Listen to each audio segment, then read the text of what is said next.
Hello friends, welcome back to the my new video guys and my YouTube channel guys. Today when we are going to talk about guys oppo phone setting guys, and today with the title is guys how can we reset internet setting. Friends, we want to reset guys your oppo mobile guys phone internet setting. So I mean, how can we reset today friends? I will show you, I will tell you guys.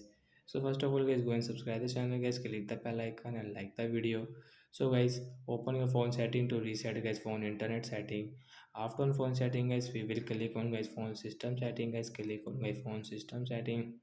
As you can see guys, your system guys last guys is backup and reset guys, tap here. Guys, click on reset phone and guys click on reset network setting guys, tap here to reset. After 4 and 5 seconds guys, your internet setting will reset. So guys, you can use guys your mobile phone internet setting in your oppo phone device.